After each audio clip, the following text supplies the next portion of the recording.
Today's guest is built for the dark arts, the kind that wins World Cups when no one's watching.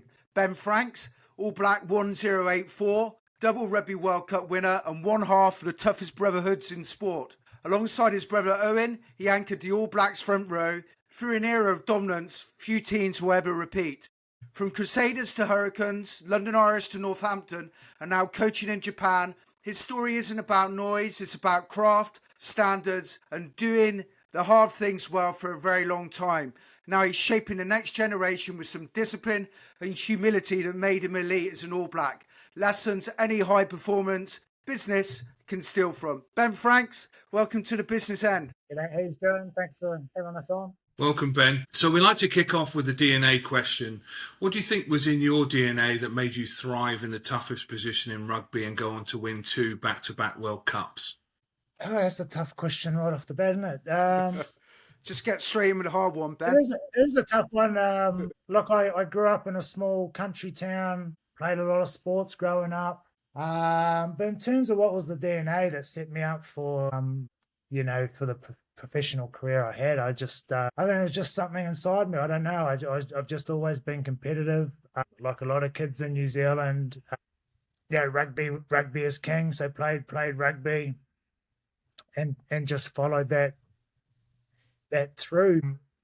In terms of what I don't know. I don't know if there's anything different in my upbringing that sort of, like a hardship or anything. No, I just had a pretty, I don't want to say a normal, maybe it's not so normal now, but I grew up in a small country town, played a lot of sports, and I suppose that was the foundation of where things sort of led on to. Were your parents sporty or competitive? Did you pick that up from them?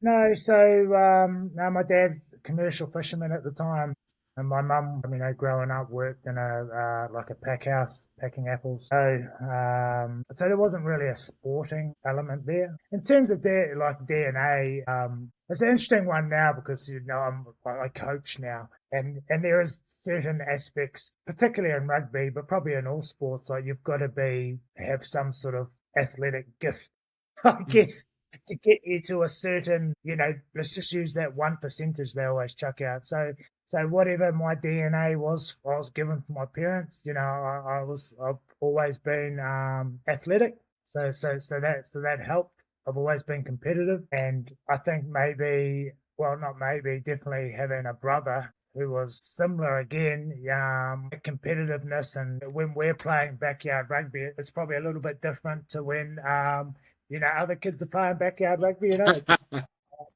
a different. Yeah.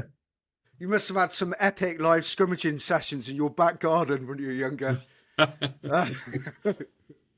So, do you think your brother was a part of that? Was your brother very competitive as well? He must have been, surely. Oh, he definitely had a younger brother, so early days. And I said we grew up in the country, so you've definitely got to make your own fun a lot. Yeah. So going before school, at school, after school, rugby, and then, we moved to Christchurch. We were out of town a little bit too, so there was nothing to do, and would be out on the street or in the backyard kicking the rugby ball around or, playing one-on-one rugby. So I think that exposure definitely, helps in that. I think the more you're exposed to something, the better chance you have of developing those skills. I think that's shown in a lot of different sports. I've seen it even with football. They'll show kids on the streets kicking stones, but they're doing it every day and they're developing habits and routines and skills, that adds to those thousands of hours. So once they get into sort of competitive situations, they've done this thousands of times compared to maybe a kid that hasn't been out doing that. Yeah. And if you go and you're obviously playing in the front row with your brother, and playing in the front row as a prop is probably one of the hardest positions, particularly a tight head, and that takes a lot of mental toughness to turn up day after day. How did you have the mental resilience to keep showing up every day, and how perhaps did you bring that resilience into a team culture? 100%. all sports you got to have mental resilience, especially to play at the top level, because you're going to lose more than you win.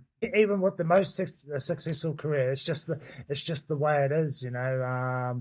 But you got to you know, it's said quite a bit in sports, the highs are highs and the lows are lows. But I think to have a successful career, you've got to dominate that middle spot. You know, when the highs don't get too high, you still got to evaluate yourself. You still got to look at where you can improve, and maybe the lows if you've had a bad game. Yeah, I even say to guys I coach now, you know, I don't believe anyone truly has a bad game. Like if you break down a game, you got your defense, you got your attack, you got your ruck, scrum, maul, line out. You can't tell me you did everything wrong. You know, that's just okay. So what part weren't you happy with? Oh, actually, yeah. And once you start discussing it, so well, I missed 2 or 3 tackles. Okay, well, for this week, this went right, this went right, this went right. You need to focus and put some extra time around your tackling. Oh, yeah. Well, what went wrong in your tackling? Because not everything in your tackle went wrong. Like, did you set your feet fast enough? Did you get off the line? Yes, I did that right. Okay. Did you make good contact? Yes, I made good contact. Did you wrap your arms and finish the tackle? Oh, no, I was a bit lazy with my arms. Okay, well, now we're just going to work on your arms. So how you build resilience is, I think you've got to have your processes, and you've got to be able to pick out the detail of where the work goes. Otherwise, you just go crazy. We spoke there about your brother and you both becoming All Blacks, which is, you know, I mean, there are other brothers that have gone on to represent the country, but it's far from usual. Can you tell us a little bit about the system that you both came through and how it was, you know, how it supported you both to become elite performers? I suppose to touch on earlier, we obviously played together as kids, as brothers do. But then once we both were on the path of wanting to become professional rugby players, we had a training partner within each other straight away. And that started probably, you know, I'm 4 years older than Owen. So, you know, when I'm 16, Owen was at that stage probably tagging along with me and doing stuff, but was helping. And then by the time, you know, I was a Crusader I made the Crusaders when I was 21. Yeah, Owen's 17. You know, the training becomes different. And then once Owen sort of went into the professional ranks, you know, stuff we'd been doing for a long time, like in the gym together, you know, skill work we were doing together, scrummaging work we're doing together. Well, you know, compared to someone else, my training partner is also world class. So it brings a different level of training, because I think you're only in a lot of ways as good as your training partner. You know, now again, I'm in coaching. You know, I'm trying to develop the best forward pack I can. How do I do that? Well, I've got to have a really good second forward pack, because that's who they train against and that's who they compete against. So I think in terms of how I know from my point, what helped me is all those hours of training I was doing outside of my regular training, having a world class partner helped develop that. Sure. And we'll move on now to pressure. Obviously, 5-yard scrum, you know, and you're in an international match, and like people in the crowd, perhaps you don't understand front row play. They think you just put your head down and push, and the ball comes in and out. But there's massive pressure. Like, you know, you've got to hold the scrum steady, and at the same time, you know, not give any penalties away. How do you deal with that pressure at big scrum time? Those big 5-meter scrums.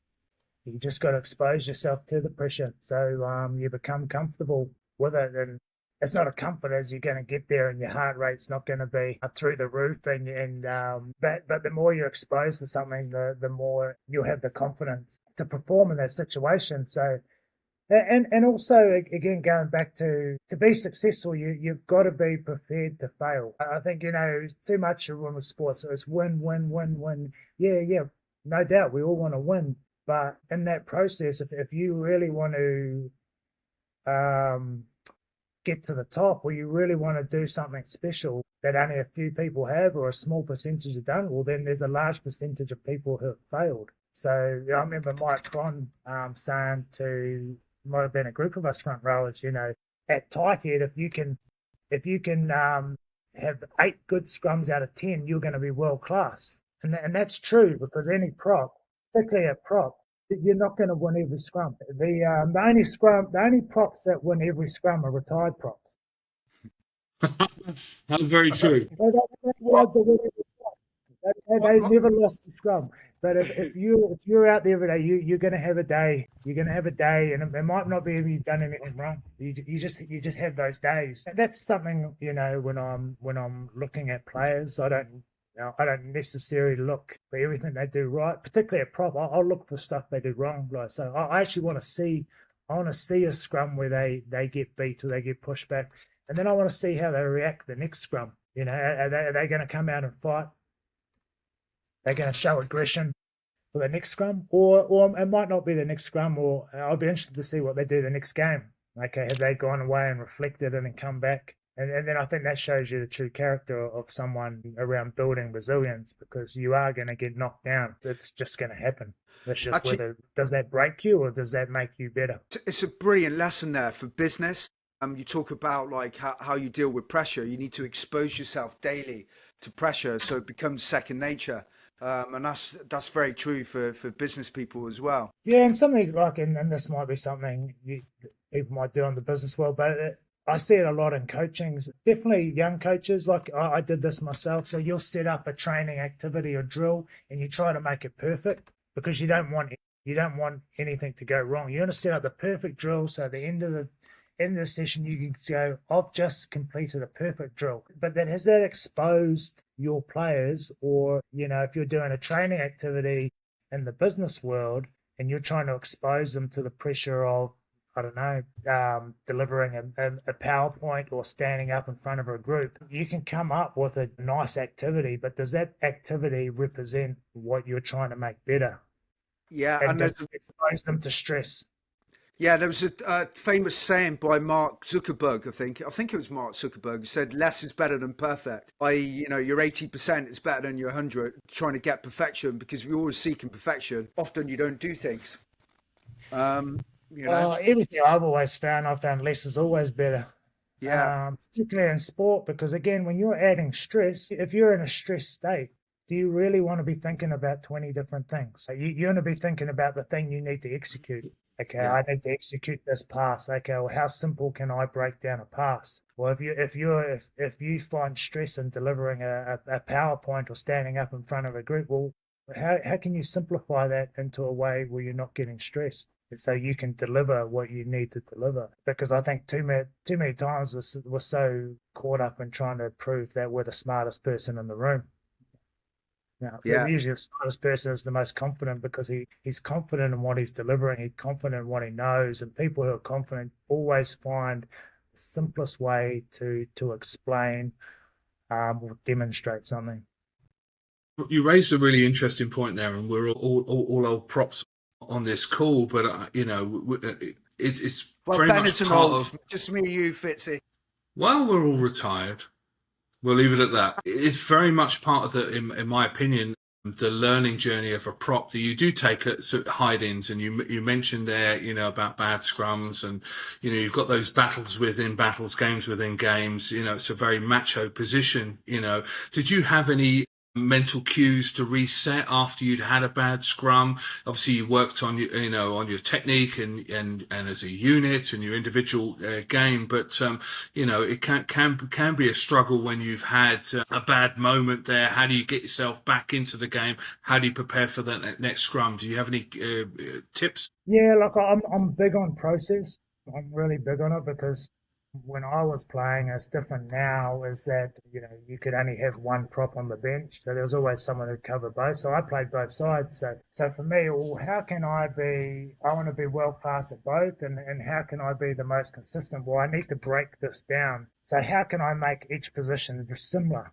But, every day I would go a lot of times in front of a mirror and just do the sit-ups, and then I'd just be repeating my process. And then in that process, there might be, I don't know, in 10 plus points easily. And I just keep going through them. And as I got closer to the game, okay, I'm going to focus on what are the 3 key points that I need for this game. And that might be dependent on something I've been working on, or most of the time it was dependent on who the person was I was playing. So they'd break it down towards the week of maybe a few points towards the end. And then come the game, because I've rehearsed it so much times in my head and it just, now it's there, I just focus on being aggressive. No, that makes a lot of Because sense. if I'm there thinking, if I get to the game and now I'm thinking, what am I doing with my foot? What am I doing with this? What am I doing with that? And your opposite is just thinking about being aggressive, you're going to be too slow. Yeah. So the work has to be done not just throughout the week, but it's that repetition of your process. So it's there. So once you're under the stress, it's there. It's instinctive. You're not thinking about it. Because if you come under stress and you're going to be thinking about it, you're going to miss key steps along the way. So that's what I was. I just always have, most going into the game, maybe 1-2 key things. But at the start of the week, it would have been more than that. Definitely, but I'd break it down. Because if you just take the scrum out of it, say if I go into the scrum and I've got 3 key points and I've got 3 key points for the defense and I've got 3 key points for my ball carrier, 3 key points for the attack coach, you can go into the game with 20 plus key points. So they, again, coming back to making things simple, how can I combine all of these things to 1 and 2 points that I can cover through all of my game? And that's going to be different for every position. And this, I know there's business people listening to this. This might resonate with them, and this would look totally different to what they're using it for. But for the position I had as a front rower, the main thing is you have to be aggressive, because the scrum is confrontational, the maul is confrontational. Where we defend a lot of time and close to the ruck, you're defending against bigger guys, got to be confrontational. So without sounding like a meathead and just saying be physical, no, it's more than that. I have to have a lot of technique, but for that technique to work, I need to be aggressive and physical with it. But for me to be physical and aggressive, I also have to be very clear. And I only get clear by having a clear process that I work through repetitively until I don't think about it. I mean, and you've raised in some great points there. And again, as you spoke about there a moment ago, it's not necessarily about the scrum. It's about the scrum in terms of what you're doing as a player. But for the audience there, it's being obsessional, breaking it down, having those key points, being expert in them because you've drilled and drilled and drilled and drilled. So it becomes second nature to you. And I think that's a great analogy that anyone listening can take, whether they're an athlete or a business leader. What is your main task? Is that delivering a presentation, making a pitch, and becoming obsessional about it and breaking it down into those key points so that you can rattle them off and pivot as necessary? Yeah, and again, I'll try this so this crosses it over to the business people listening to this. If you don't have a process, and if that process isn't measurable, how do you know you're getting better? Exactly. Yeah, true. Because if you have again, for me, it would be a bad game where, say it's a game where you didn't perform what you have, or, whatever in your business, you've had a month where you haven't performed the way you want. Well, how do you review it if you don't have a process? Because I had a process right from the start. But my process when I was a 21-year-old as a professional looked way different to my process when I finished at 36, because there's a lot of time and experience and review. Every 30 plus games a year for a 16-year career, constantly reviewing and refining it, it was probably getting closest to it being perfect for me when I'm done. Because you're always tweaking it. I was tweaking it a lot more when I was younger because I had a plan. It wasn't perfect, but I had a plan. But again, over time, you refine that plan and it becomes very instinctive. But yeah, if you don't have a process and it can't be measurable, how do you know you're getting better? Yeah, that's an amazing point. So can I ask then, when you're playing a game, do you have in summary, would you have KPIs, like targets? I've got to make X amount of tackles. I've got to get 95% of scrums right. This is what I want to do. Would you and therefore if you came off the pitch and you lost, if you hit your KPIs, you're basically trusting the process, and sometimes you put things down to bad luck, would you say? Yeah, there's KPIs 100%, and even more so now, the way that players are recruited, you can go into they'll have a catalogue of all the players' stats, and you can find out in the whole world who's the number 1, 2, whatever across everything. Now there is the science, and then there's the art. This is where you got to balance things up too. So, yeah, KPIs, yep, 100%. But if you've got a game and there's only the way the game went, you could have done everything on right, and you made 4 tackles and you missed 1, well, then your percentage is going to be down. And if you're inside your head the whole week because my percentage is low, well, there might be a reason for it, but yeah, definitely have KPIs, and it's definitely something to, again, it's got to be measurable. So you got to have an idea, but then you've got to balance up the science and the art of it too. There's something you can't measure, Ben, which is intent. So like you can make 10 tackles a game, but are they like aggressive tackles? Or 10 carries, and are they like hitting carries, or are you going through the motions? And I see that in business. People can hit the same KPIs, but there's always someone that constantly performs, even though they're doing exactly the same thing. Yeah, and like, if you get fixated, okay, I need to make 10 tackles and I'm going to make my 10 tackles no matter what, you could lead that to someone else missing his tackles because you've come out of system just to cover your numbers. And again, you could easily do that in the business world too. Okay, I'm going to get what I need, but that's not, once you start looking at it that way, you're going to have a very toxic culture. Yeah. My business recruitment, one of the KPIs a lot of recruitment owners do is number of calls you make a day. You've got to make 100 calls. Like people just making telephone calls for the sake of it, and like they get 3 or 4 responses, but it doesn't work. It's got to be effective, and that's like your change of game. If you've only got to make 4 tackles because that's the way the game went, that's it, But moving on to high performance, and business talk about this a lot, but they never define it. What would you say? What would you define high performance as, and what separates those high performers from the ones that actually do it rather than talk about it? I think high performance to me is success over a period of time, over a long period of time. That's high performance. The goal isn't to win once. It's to be sustainable. It's to leave a legacy of success. There's lots of teams that can win once and they disappear. Again, there's probably a number of businesses who can get success, but they don't know how they got it. So high performance for me, there's got to be sustained success, because that's. Yeah, and that's true as well for companies, leaving a legacy. Staying successful, carry them through recessions and things like that, and difficult times. So it's a very important point. Yeah, because high performance, again, if it comes back to procedures, processes. Yeah. Now, if you've got those in place and a high performance culture, you're being accountable to each other, and you're having honest conversations and pushing each other to be better, you'll keep refining those processes, and you'll keep adapting to good and bad periods, and that will give you sustained success. Does that mean you're going to win every year? No, but it doesn't mean you're going to win one year and then be 12th.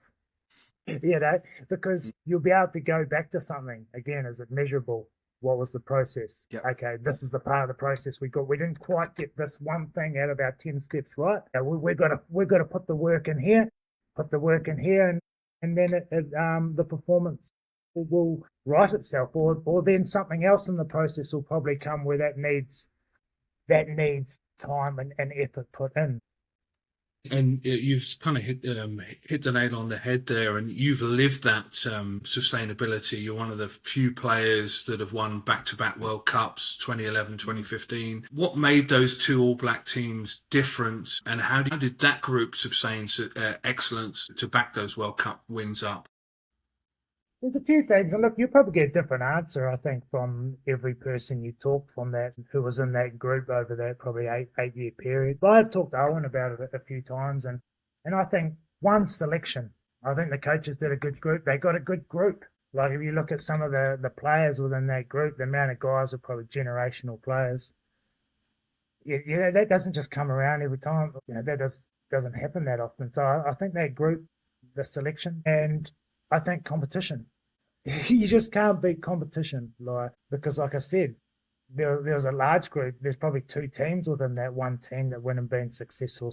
those training sessions were test matches in themselves, but to have that competition, I talk about stress, those are stressful years, because you know the guy behind you, the minute that you slip or you stop working hard, doing what you need to be, he's going to take your position straight away. So I think, the selection, there was a great group of guys, and we definitely had a lot of competition within that and a lot of accountability. Some of even our meetings had intensity to it. Can you unpack it? That's very interesting. Yeah. You say about your meetings being very intensive. What do you mean by that? Can you give us an example? Yeah, well, I think one thing Steve Hansen did, and this is definitely by design, is he'd have the starting 15 would be lined in the front, and then positionally everywhere else. But he'd come in and he'd be testing you straight away. So you needed to know your answers, and you need to be truthful. I think more than anything, you had to be truthful. You didn't always need to know the right answer because you don't always have it, but you have to be able to give a truthful answer. And I think that built intensity. Some of the most intense meetings I remember usually come after wins. That period of time we didn't lose much. I think we were up around a 90-something% win rate. That's easy to get complacent when you're having that much success. But I think that, again, back to that group and the coaches, there was a lot of drive, and it wasn't really, even when I think about it, I don't really think we focused on the World Cups that much. And maybe the year of the World Cup, we knew it was always there, but there was always a lot of things. We talked about our most consecutive weeks as number one, beating that record, first unbeaten season, international season, getting that. So there's always like little incentives along the way. Yeah. What sort of questions would Steve Hansen ask you, Ben, by those intense meetings? Usually it's like, because a lot of stuff is situational in rugby. So, and you've got to be able to make a decision. So a lot of time it's been put into a situation. Hey, what would you do? If you're in this situation here, what do you see? So it could be that, okay, hey, Franksy, what are you seeing in this picture here? Oh, well, I'm seeing whoever Owens carried the ball and I'm going to clean them out in the ruck. Well, okay, did you see that they didn't put in they've only got one defender in there and you don't need two in the ruck, and then you could have had an extra person. So you're looking at situations. It's not necessarily why did you do this? This was wrong, this was right. It's look at this situation. Did you make the right call in this situation? Okay, if you're in this situation again, how would you do it different? Because the game is around making decisions, and you've got to own your decisions. And I think by having that learning of different decisions, well, the next time you're exposed to that stress that we talked about earlier, next time you put into that situation, well, now you've got another option, or you've got another tool for that situation.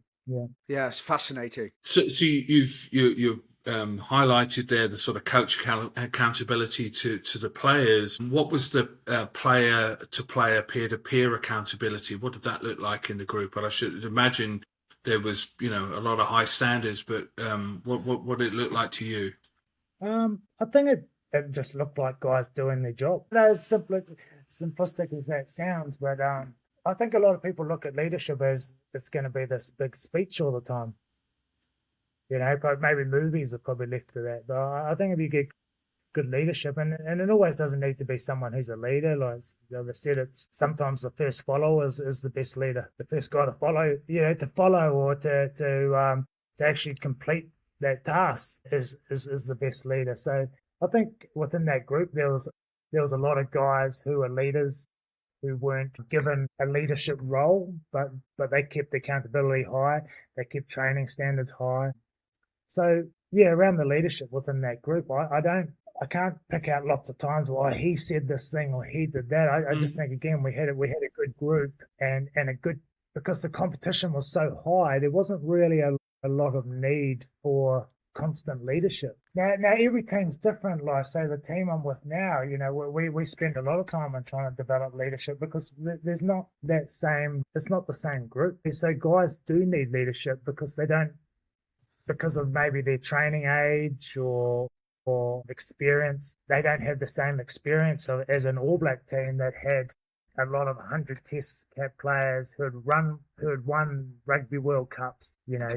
in a different team or a different situation, the leadership model would need to look different.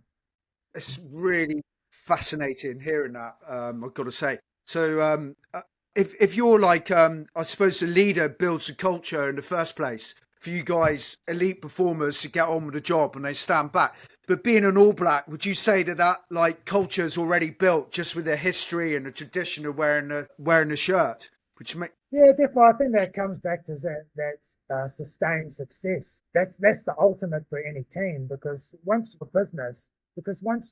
you've got those processes in place, you've got that history. Anyone coming into that culture, they're learning the best practices. They're learning the best processes straight away. It's like if you go to school and you're lucky enough and you get a really good teacher, that can change your life. So it's the same as if you go into an organisation or a team, or if they've got sustained success. Everything you're learning is to a very high quality. So with the All Blacks, they got 100 years of it.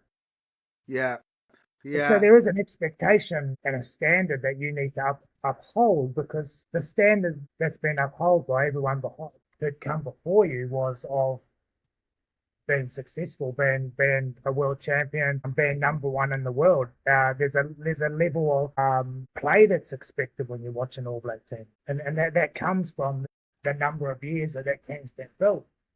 But you can't import culture. So just because I've been an All Black doesn't mean I can go to any team and now, hey, this is now going to be the All Black culture. It's just not the way it works. That's what works for that All Blacks. And yes, there's stuff I've learned from that, and you can apply it. But to apply it, there's a tool for every job, you know. So every yeah. team or organisation is going to look a bit different. And just on that difference, I mean, as outsiders sort of looking in, there is that sort of All Black aura. Because if you mentioned there's over 100 years of tradition and high standards and winning culture and so on and so forth. And you sort of touched upon this a moment ago. Now you're in Japan. You've assessed the strengths and weaknesses of the group. On the pitch, off the pitch.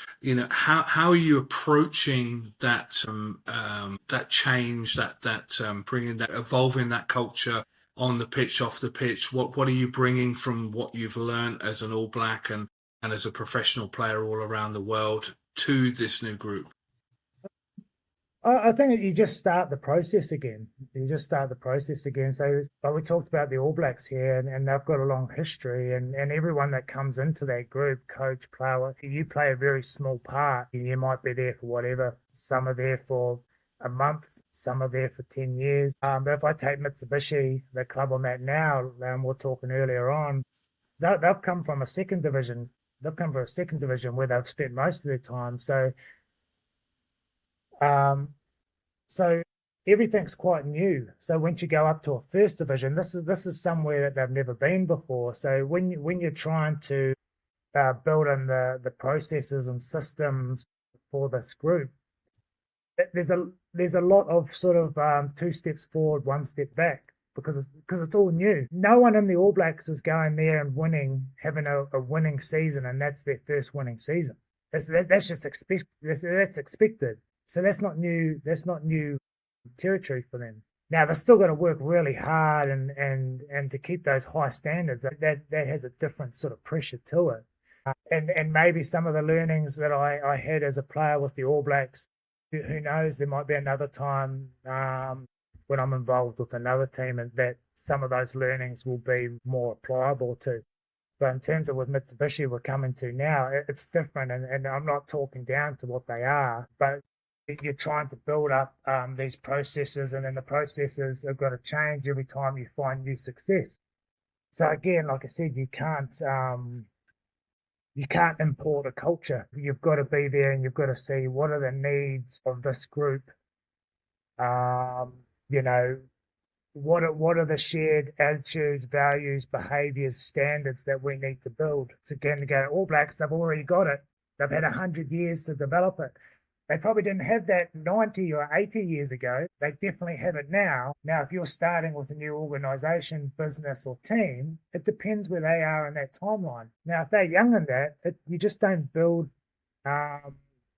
those standards and values overnight. You've got to implement them. Then you've got to pressure test them. You've got to learn from being put in that pressure situation. Reevaluate your process. This worked. This didn't work. Okay, let's try something different in here. It might not work again. Let's try something here. Okay, this works, and it evolves like that. Yeah, it's absolutely. I mean, Mark Evans, the ex-CEO of Harlequins, was saying exactly this in our recent podcast about preparation. I mean, it's so similar to what he said. I'm just going to tell you about. I'm originally going to ask you about 2015 World Cup. I'm going to actually ask you about 2011 World Cup because that was the one in New Zealand, wasn't it?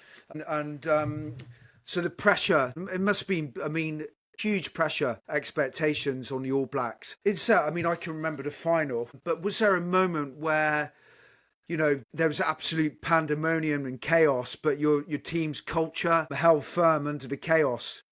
Well, I think just that whole World Cup, like from the start of the tournament to the end. When I first come into the All Blacks, 2008, and then up into 2011, it didn't really matter what you did, especially if we tour Northern Hemisphere. It didn't matter how much you won by, what the performance was. The headline was always All Blacks are chokers. That was my experience with the All Blacks, a team that I always wanted to be a part of. Yeah. And then I put on a pedestal. And then when I first made it, everything is you're a choker, you're a choker, you're a choker. And then we got the Rugby World Cup in New Zealand, and then it had been 20 whatever years that they hadn't won it. I think if the group wasn't so tight, that would have broken. There's definitely enough pressure during that time to break it. But even just leading up to the World Cup was a lot of pressure because you're just trying to make the All Blacks every year as a pressure because it gets reselected twice a year. You don't sign I think this amazes some people. You don't sign a contract to be an All Black. I might have I have a contract with the New Zealand Rugby Union and I play for the Crusaders or the Hurricanes, but that didn't guarantee me an All Black position. And you can be in the All Blacks one week and out the next. So there's always pressure there. And then before the Rugby World Cup, half the squad was selected, I suppose, the starting team, and they stayed in New Zealand to prepare for the first test of the Rugby Championship or Tri-Nations then as the run into the World Cup. And then there was a group of us that went to South Africa to play a test.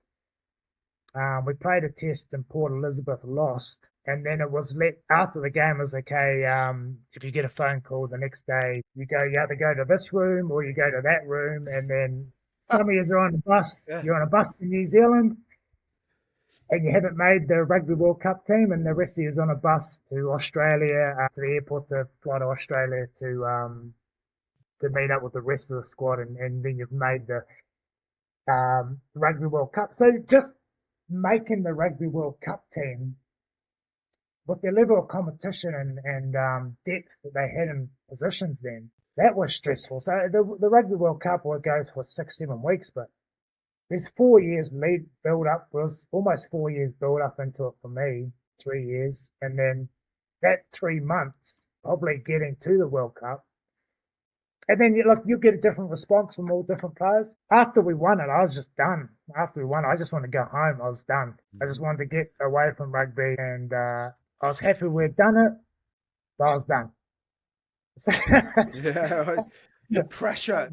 That's why for me, the 2015 World Cup in England was way more enjoyable because the 2011 World Cup is the most, I don't know if you can say which one's meaningful, but it was a different one. But they get that pressure off.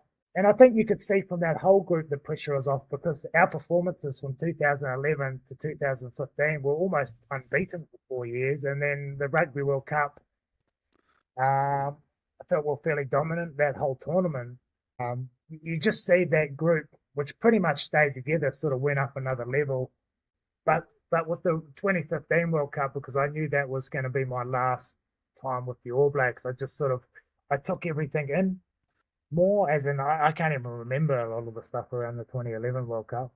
I know Moo's biting the bit there to get onto leadership about cultures, but I want to follow up with you on that pressure. I mean, I've played in New Zealand a few times, and you can't go anywhere without finding knowledgeable people about rugby. The chambermaid or the bartender or whatever, everyone's got an opinion. Everybody knows their rugby inside out. And I can only imagine what the pressure was like, and you've sort of touched upon it, being an All Black, playing in a World Cup at home with the press, wanting success, but also piling on that extra pressure, of almost not being good enough, however you won. Was there a stratagem within the group to ring fence you from the outside? Did you have an individual mentality that to help you through that tough period with all that external noise and pressure coming on you? How did the group and individuals deal with that? I don't know if there was a strategy, a collective strategy by the leadership or the coaches at the time. But no, I don't think so, because we did, well, all through my All Blacks time, we did, they'd have All Blacks to the nation. So we'd go out to all the small country towns, visit everyone. Every Friday before test matches, we were out with sponsors or schools or clubs or whatever. They always had access to the All Blacks. I thought we were pretty much, you definitely weren't tucked away to stay away from the pressure. And maybe that's, well, the only way to get good at handling pressure is to expose yourself to it. So, no, I don't think we ever shied away from any of that. Fair enough. So moving on, we go on to transition and coaching and leadership across cultures. You've gone from a player to now a coach, from New Zealand to England to Japan. We touched upon this before, but how do you translate the All Blacks kind of operating system, humility, excellence, ownership into a different culture? Is it possible? Yeah, it's possible, but I just don't. It's probably simple. I think with a lot of coaching, you just got to be yourself. You've got to be genuine. There's a lot of stuff around my coaching that I've picked up from lots of great that have had influence on me. Like Mike Clun's had a big influence on me. We talked about Glenn Delaney. I've worked for him for both clubs. Him being the forwards coach too, so he's had influence on me. There's like family members who had influence, or maybe my upbringing that's probably had influence on the way that I coach. So the way that I coach, I just try to be myself. And then, because people, especially sports people, I think they can smell bullshit quite quick. So if I'm up there and I'm trying to present and I'm not being myself, they know it's not going to be genuine. I just try to be myself. And then I think, again, going back to the culture, every culture is different, and you've got to find, where you fit within it.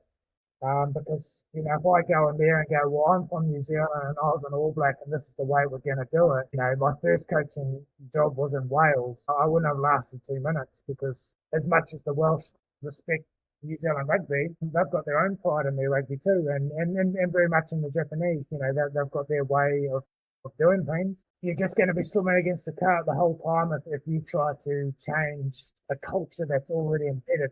Now, what I need to try and do is, well, where can I make change around the performance side of it? How do you feel, has it your own personal leadership style since you've moved from playing to coaching? What have you learned about yourself, and how has that evolved and grown? So I had a fairly long career, so 16 years. And I think when I went to coaching, you just think, well, rugby. Well, I didn't know how to coach. As soon as that sounds so you have all this knowledge.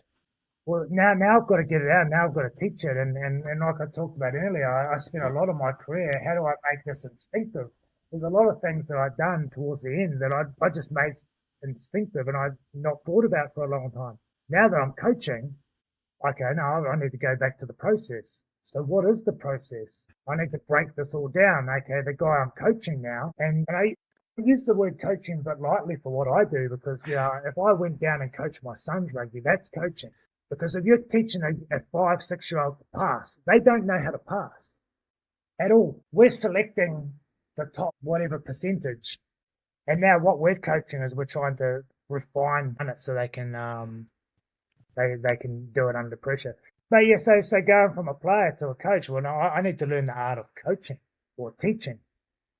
So that's really where a lot of my focus has been. So I've been doing this for 6 years, and when I first started with Glenn, my role was the front row and the scrum. So I was working with front rowers. I probably had 12 guys, and then when I had the two packs together, let's just say 16 guys. But now that my role's evolved, I'm the forwards coach. I can be involved. I can have up to 30 players that I'm responsible for. And now my other roles evolved too, that I take parts of the defense. So then I'm running all the players. So to go from a player, I've had to learn the art of teaching, but I've also had to learn the art and skill of managing.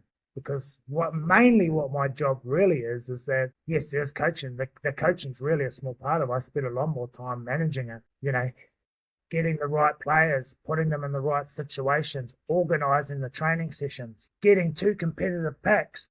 Just organising two competitive packs, it takes away a lot of the coaching because the intensity will take care of itself.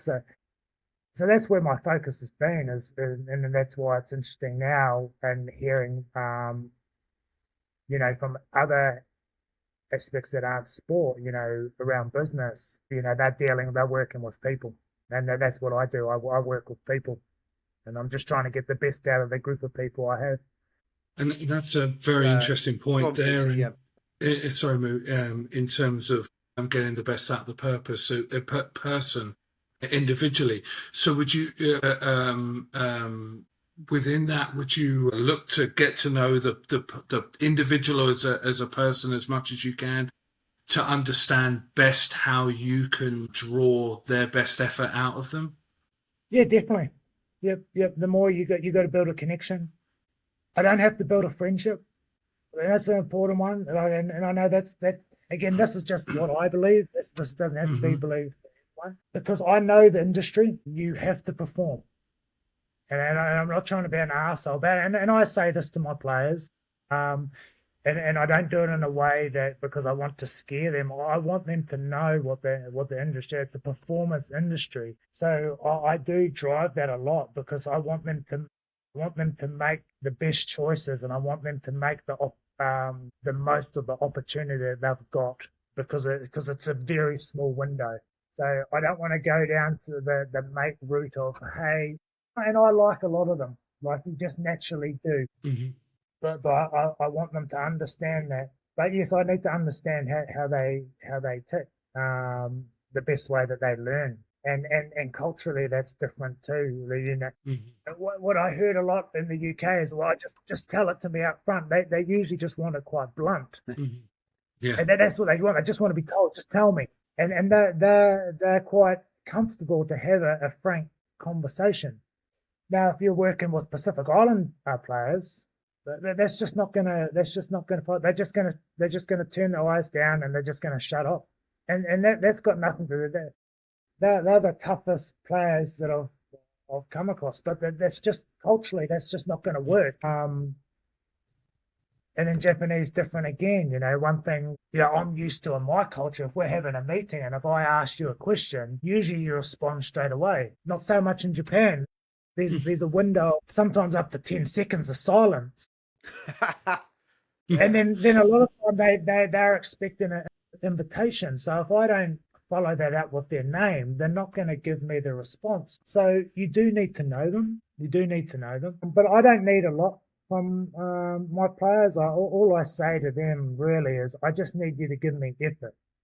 That's all I need. I need you to give me 100% of the best you can give me. Give me that.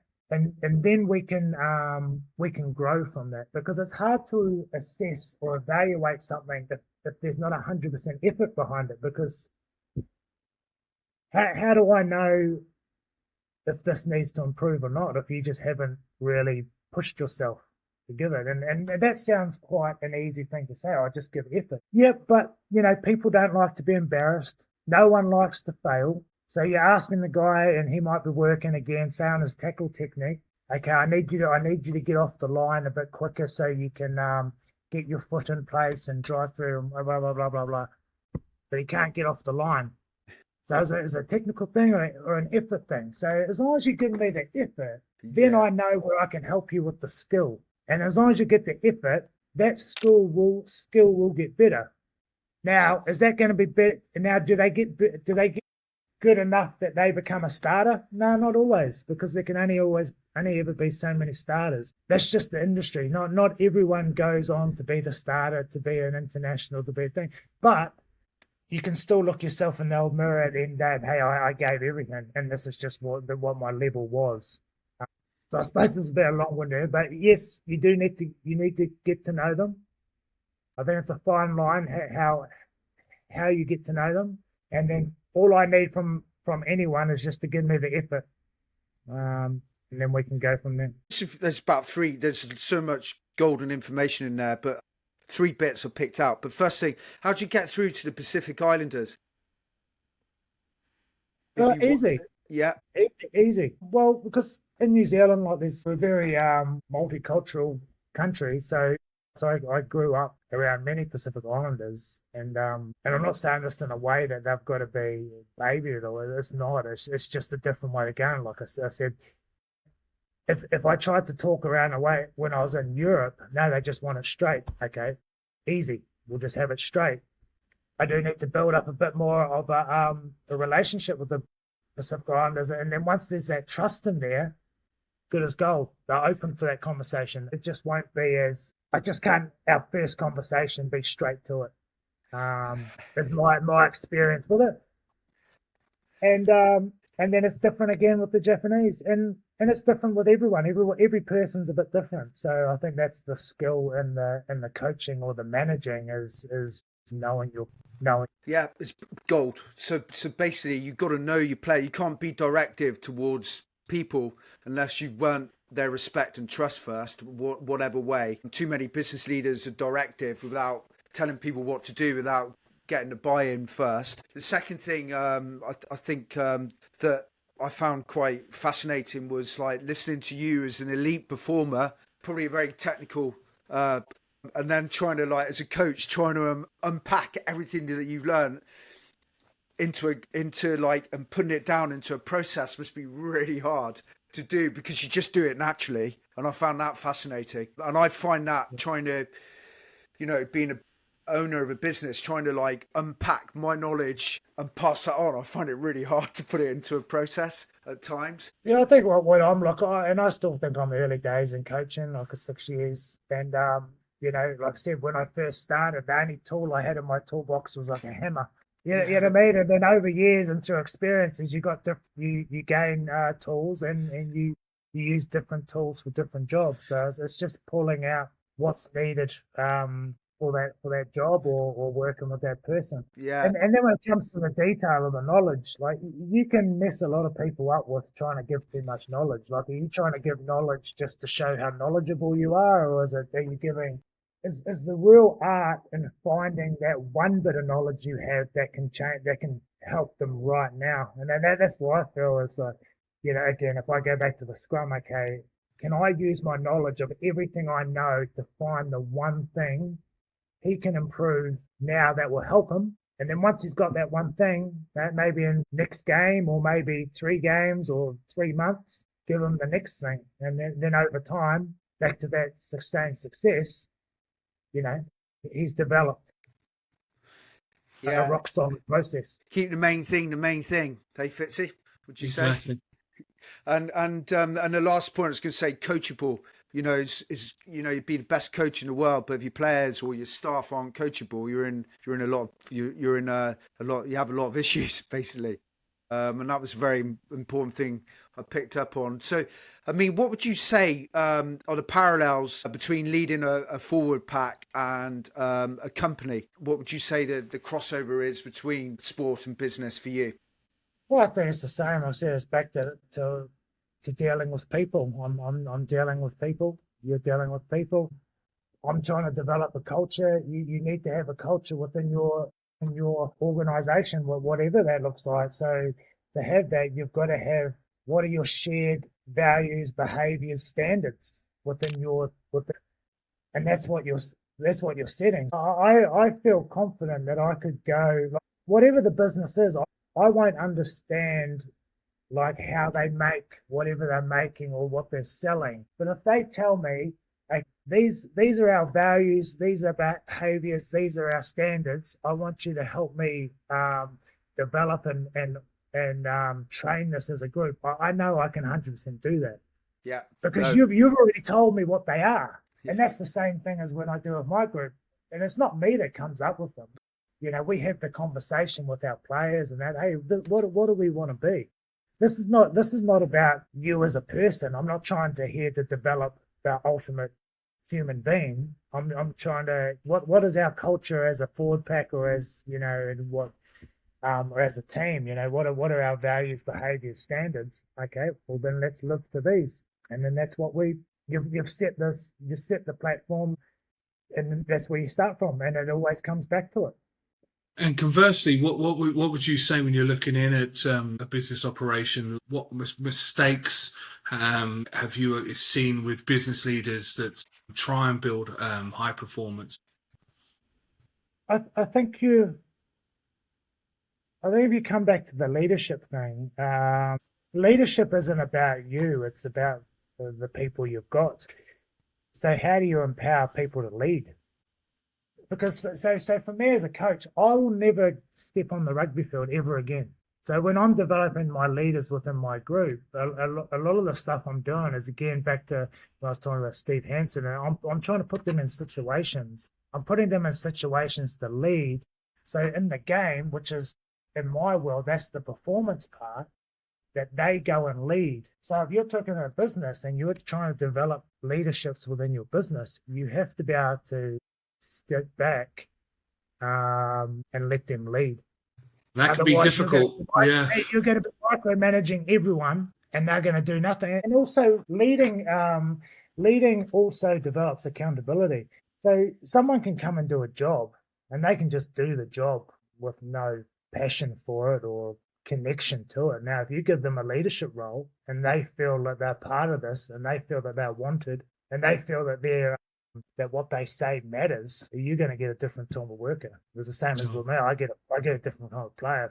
If my players are motivated and they buy in, I'm going to get a different type. He's going to go to greater lengths than if he's just turning up and just trying to not get it wrong. So yes, letting go is hard. I don't want things to go wrong in anything I do. So maybe I just do everything. That still doesn't mean it won't go wrong. I'm not perfect. No.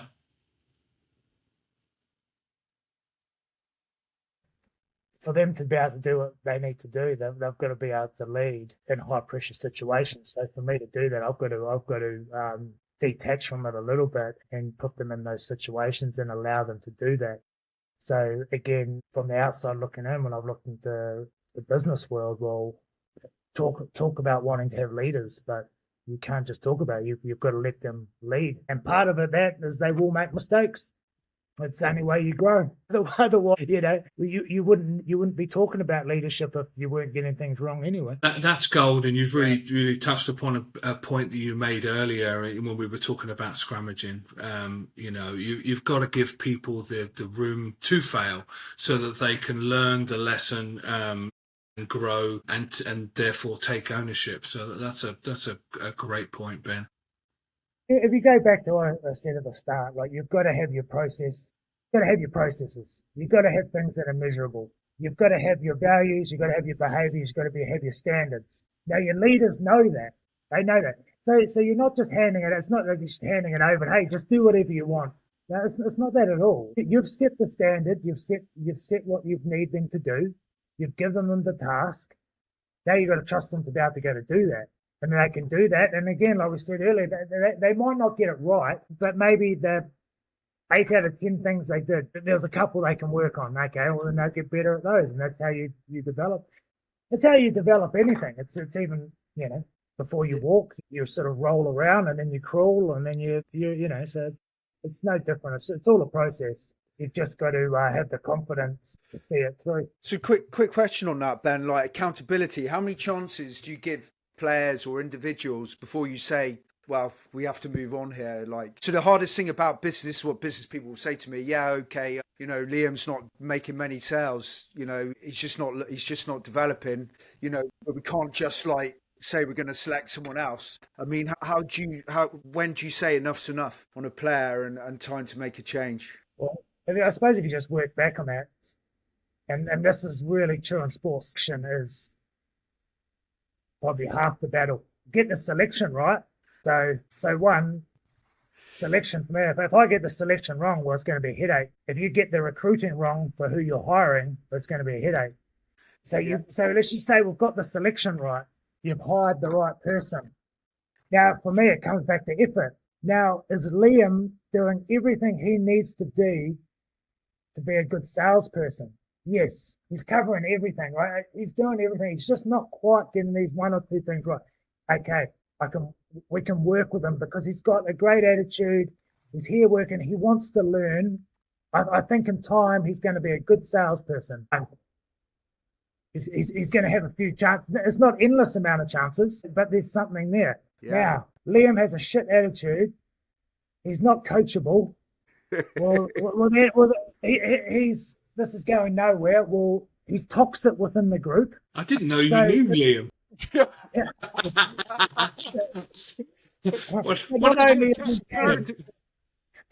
But not only is he bad at sales, he's ruining the whole sales group. Oh, then he's got to go. Yeah. So, and I don't know how that looks. And and it's not as simple as that. But again, if you look into the timeline, it depends. It depends on it. It depends on it. Yeah. It's really accurate, like if someone's not doing it, you've got to not the character assessment. Well, I don't know. I'll leave that. Fitzy might say someone else, but it's a really good way of putting it down to get people like, what do you do? I mean, recruitment, you've got to hire the right people first, and if they're not doing it, then it's on the person that's recruited the person in the first place. But if you've got people within the organisation and they're not performing, you've got to sit down and analyse why they're not doing it. And if it's a lack of effort, or maybe their mind's off wandering elsewhere, you speak to them, but you remind them of what standards they've got to hit, and eventually you will get attrition if people are not there. I mean, it's a great point you make. Well, great points. I'd like to think, just by someone who's listening to me and whatever this podcast goes through, when I'm talking about processes, maybe you're hearing some of them repeated, because as you talk to me, what's my one standard? Well, what's my standard for my players is the effort. So once you've got some things in place which are your non-negotiables, whenever you get a different situation, you just go to it. So it's easy for me to go back to, for that question in that scenario, or what would you do here? Well, okay, for me, what is my one non-negotiable? Well, effort. Is it given effort? Yes, we can work with it. Not given effort? No. And you can have those sort of processes. And again, mine doesn't necessarily mean they'll work for someone else. You've got to be your own self. But once you've got things like that in place, it's easy to be put in situations and then go straight to them. If you don't have them, you can go down a road that leads to nowhere, because you haven't got. No, 100%. Totally agree. We'll go on to the quick fire questions now. I mean, but it's just fascinating listening to what you're saying on all of this. So many lessons for business. But quick fire questions. I presume some of these you might have to be a bit careful on your answer. You probably see why for the first three questions. Hardest prop you've ever packed against? Yeah, I always give the worst answer this one, but the hardest props to prop against are the ones you would never know. So I was talking about playing in the championship. The hardest ones to prop against are the ones you can't prepare for. So, like if I'd play against like a Tony Woodcock, who was one of the best in my time, very difficult, very strong scrummager, but he had a technique that was consistent. So you sort of knew what you needed to bring. Now, when I was in the UK and you're playing against someone from Italy or Georgia, and they've got the most random setup or freaking scrummaging technique, that can be your toughest day. Because every scrum's a bit different. So the toughest scrummages were the ones I couldn't prepare for me. And your favourite teammate to scrum with? Well, first one would be Owen. Obviously did the most. But outside of Owen, it would be Brad Thorne. Okay, yeah, he was a great player. And he always wanted to be a prop. It's his biggest regret in life is that he was never a prop. He was too tall, too long legged. You would have snapped him up then, I think. Yeah, if they're given half the chance, he'll come back as a prop. Evan, 2015, what was the tougher emotionally? I think you answered this one really. 2000, yeah, for what we talked about earlier on. Okay, strongest in the gym, you or Owen? So when we first got into training, we actually learned at an Olympic lifting gym. So we did like Olympic lifting. So Owen was always better at the Olympic lifting. Like he's always been quite technical with that stuff. Any of just the meathead lifts, this deadlift, squat, bench, that sort of stuff, I was always stronger. So he's better at the cleans, and you were better at the Yeah, squat, bench press. Owen's clean snatch. He was always really good at that stuff. Straight and meathead, just lift something. It was. And the best coach you've ever worked under? I've been really fortunate. Like I've just, like I said, sometimes you just get a good teacher, and I've through my whole career I've just had like generational coaches. Even if you just think about the coaches I had with the All Blacks, Graham Henry, Steve Hansen, Wayne Smith, Mike Cron. But for me, the one who's probably had the biggest influence on me would be Mike Cron, scrummaging coach, forward coach. Chrono was working with young guys. Even Glenn Delaney, we talked about before, he was coached by Chrono at St Andrews. That's how long Chrono's been doing this sort of stuff for us. I had Chrono sort of coming in and doing stuff, Canterbury Academy, when I was 16, 17, and then I pretty much had him all the way through my career. So he'd be, and he's someone who's got the art of coaching. He can just walk into he can go down to any amateur club rooms or into any professional team and still be able to coach them. I think he's the one I've seen is the best at the art of coaching would be Mike Cron. And one non-negotiable habit you still coach today?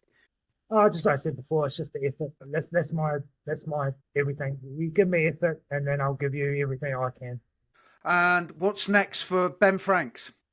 Nothing's really next now. Like I'm happy with my feet are, I suppose, with the coaching wise.